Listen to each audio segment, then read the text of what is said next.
Hi mga lalabs! For today's video, samahan nyo naman ako sa kaganapan dito sa aming bahay at tindahan. For today's vlog guys, ito ay pinagsama-sama kong clip simula nung Monday at Tuesday. So ngayon ko lang na voice over kasi medyo na busy kami. At nung kinagabihan nga ng Monday, abay nag-order na lang kami ng Jollibee kasi nga tinamad na kami magsipagluto. At minsan lang naman kami umorder ng ganito. Tapos, ito si Kidlat, tuwang-tuwa talaga pagkarinig niya nung Jollibee, na-order kami, tuwang-tuwa talaga. At pagkadating, tingnan niyo naman, oh, diba, nagmamakaawa na gusto niya siya naunahin.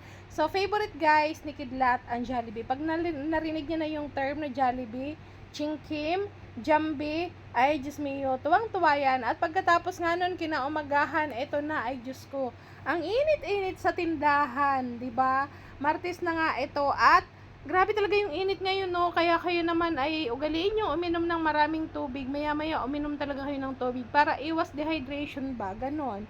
At tingnan nyo naman yung aming hahasain. Hindi pa ganon kadami, pero syempre thankful pa rin kasi madami pa rin mga customer ang nagpapahasa sa amin. So minsan kasi guys, hindi ko na nakukuhaan ng video lahat yung mga customers namin kasi syempre minsan yung iba nahihiya and nahihiya naman akong videoan sila. So kung sino lang talaga yung minsan na-timingan ko na videohan. At ito nga si Kidlat, tingnan nyo naman, naglalambing talaga sa akin. Naiinitan kasi yan siya, kaya ayan, maya-maya lumalapit sa akin. At kapag hindi naman siya lumalapit, ako naman yung nangungulit sa kanya. O diba, pareho lang kaming makulit. Manang-mana talaga siya sa akin, makulit. So pagka yan tahimik na nakahiga, iistorbuhin ko yan siya. Wala lang, gusto ko lang siyang hinaharot-harot palagi, kinakalong, ganyan. Tapos minsan naman siya yung lumalapit sa akin. Lalo pag nauuhaw yan, ganyan. And ito nga, oh, tingnan nyo naman, may hasa na naman. Kaya naman, thank you mga suki. So karamihan sa mga suki namin sa hasa ay mga regular customers na namin. And yung iba naman, ayan, may bago kasi rin-recommend nila kung saan daw yung magandang hasaan. At dito nga, tinuturo nga yung aming hasaan dito sa 11th Avenue or 150B 11th Avenue is Rimbo, Taguig City. So malapit lang po kami sa Buting Senior High School. Ayan, yung boundary po kami ng Buting, Pasig at saka ng Taguig. O di ba? Madali lang talaga mahanap yung aming shop, guys. Kaya naman, yung mga mapupurol nyo dyan na gamit, abay, dalhin nyo na dito sa amin at ipahasa na or hasain na namin yan. And syempre, mayroon din kami mga available dito na mga carpentry tools, ganyan, mga automotive tools. Mayroon din kami dyan dito, guys. And tsaka yung mga panabas, ganyan, damo. Ayan, karit, mayroon kami mga itak, ganyan, itak bigol po. Mayroon kaming available. Kaya naman, ano pang inaantay nyo?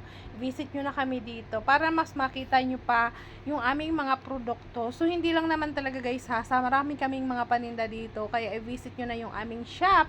And sa mga nagtatanong pala, so ayun nga guys, wala na yung marketplace namin. At iwan ko ba naman dito kay Mamita, talaga naman, inalis na yung marketplace namin. Suspended na nga yung aking account sa Shopee, pati ba naman sa marketplace na wala na. Kaya yung mga dati naming showcase sa marketplace, ayun, pasensya na talaga kayo at sana na-save nyo yung aking number para naman makapag-order pa rin kayo. So marami rin kasi kaming mga naging showcase sa marketplace.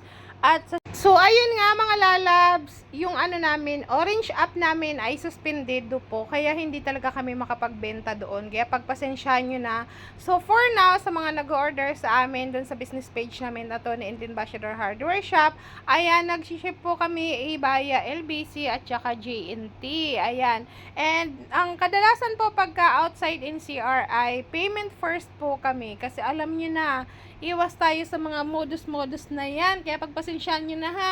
Pero wag kayong mag-alala guys. Kasi legit na legit. Nakikita nyo yung pagmumukha ko dito sa Facebook. At syempre yung sa pages namin. At wag kayong mag-alala. Legit talaga kaming seller. O diba? And sa mga nagtitiwala sa amin, maraming salamat po talaga sa inyo. O diba? Thank you Lord. At binulungan kayo ni Lord na magtiwala sa amin. O, diba? Pero thank you talaga sa mga suki namin na nagtitiwala sa amin. O, diba? Kaya maraming salamat po sa inyo sa patuloy na pagtangkilik sa amin. And magbigay lang po kayo ng suggestion sa amin, ng recommendation para mas mapibilis po yung aming serbisyo. Kasi alam nyo na guys, hindi man tayo perfect. Kailangan pa talaga natin na i-improve yung mga services natin. Kaya naman, kung kayo ay may concern, may suggestion, may recommendation, ayan, mag-comment lang kayo dyan sa comment section para naman ma-address namin yung inyong mga recommendation, concern, etc. ganyan. So, kami naman ay open naman palagi para sa improvement. And, hindi naman ako basta-basta nagagalit pag kami nag-ano sa amin, nagko-concern. Kasi, mainam nga yun para naman isaayos namin kung ano man yung kailangan i-improve dito sa aming munting shop, o diba, or sa aming serbisyo, ganon. So, yun lang for today's video. So, don't forget to like, share, and follow. And of course, follow nyo na rin yung aming business page na Tony and Lynn Bachelor Hardware Shop. Ilalagay ko na lang sa comment section. And syempre, maraming salamat sa patuloy na sumusuporta sa amin from day 1 up to now.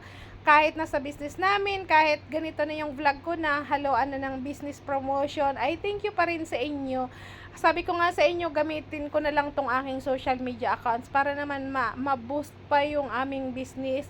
'Di ba? Kasi ano pang gagawin natin dito? O 'di ba? I-promote yung ating mga pinagkakakitaan or maghanap ng mapagkakakitaan. So yun lang. Bye.